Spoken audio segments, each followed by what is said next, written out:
All right. Yes. Fidel Gasser here reporting from Charleston, South Carolina with Sean Brock, executive chef of McGrady's. And we're going to talk a little bit about farm to table and how it's trendy, but more importantly about how it really just kind of makes sense.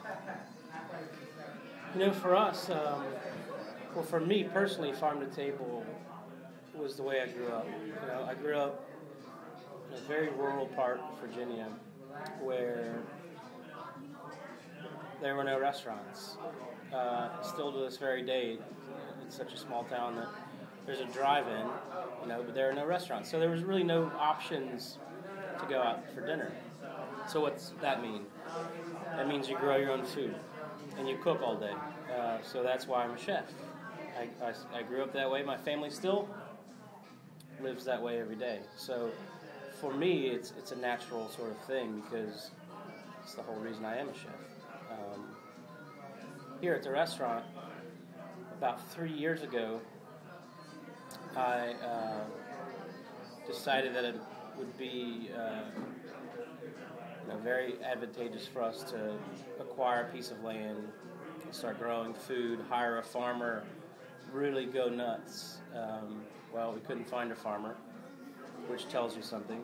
Right. You know, 2% of our population are farmers. That's a terrible number, less than 2%. You know, so we're now working with some incredible people to start a farmer incubator program. That's a whole nother story. So we had the land, no farmer. So guess what? I had to become a farmer. I had no idea what I was doing. Still don't, 3 years later.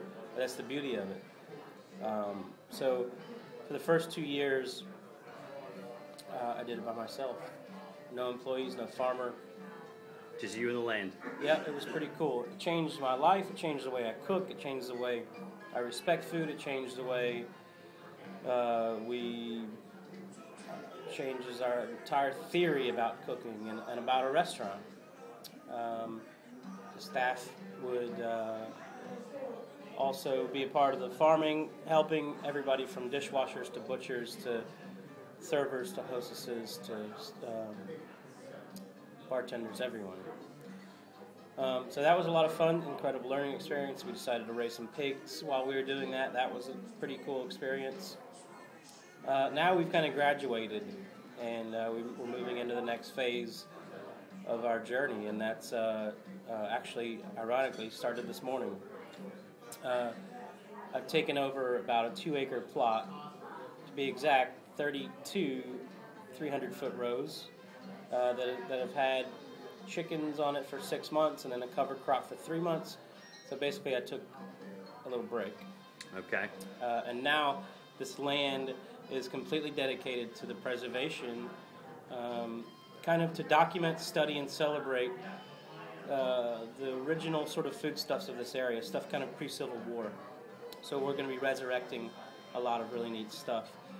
In my first 2 years of farming, I kind of figured out why farmers are so weird, because you're out there by yourself in complete silence, and so your brain rambles and there's no distraction, so you get kind of quirky.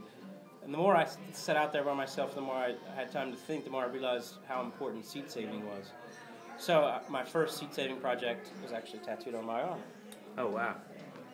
This is an old Indian corn, used a lot by moonshiners. It's called Jimmy Red. It's indigenous of James Island, or Jimmy Red Island, here outside Charleston. And it was almost extinct. So I helped bring that back from extinction. In fact, it's on the menu tonight. We're serving it downstairs. So that was a big moment for me.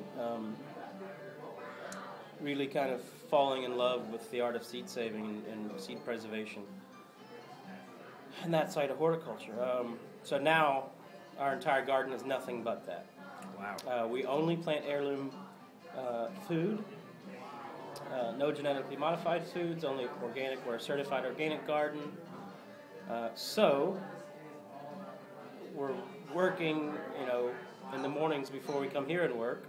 We were out there at 9 o'clock this morning to grow food that we probably won't eat for a couple of years or serve in the restaurant.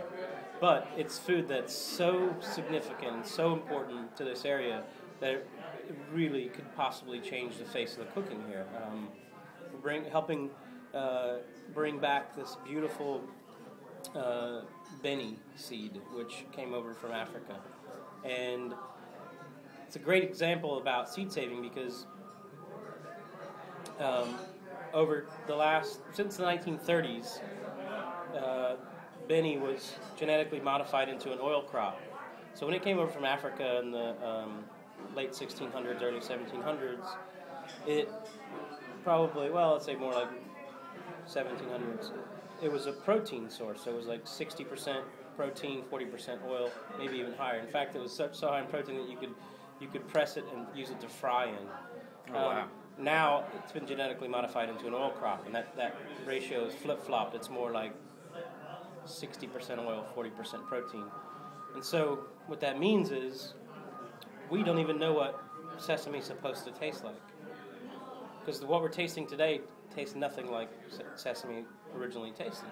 So that's just one example. There are many, many, many things. I think tomatoes were a big thing 10 years ago. People started discovering heirloom varieties. Well, guess what? Every single vegetable and fruit has that same story. It's just the Industrial Revolution really screwed us. The Great Depression really screwed us, and the introduction of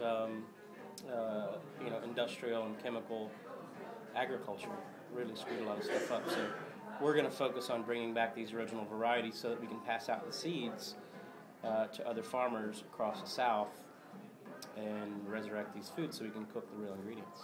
So you really just have it just makes the food just so regional, which is great because it's great for travel and tourism, and it's great for food miles. I think also it just kind of, it's your own thing, which really kind of drives that passion. Well, for us, we want to create a sense of place. And I think that should be every chef's goal. You have this area, you should be, no matter where you live, you should be proud of it. You should research its history and its ingredients and the history of its agriculture and cooking. That's the most important thing. That should be your inspiration. Well, it's, womb to tomb, right? Yep. It's very interesting, and it's been an incredible ride, and what's cool about it is we're just getting started. Yeah, so you've got a very bright future ahead of you. A very long one and a very tired one. But it's worth it, every second of it. Yeah, sure. I'm a bit of a wedding, and I would say the food was nothing short of spectacular. Thanks. So really appreciate you sitting down here with me. My pleasure. And, I wish you all the best.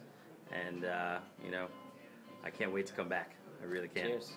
All right. Thanks a lot, man. Thank you.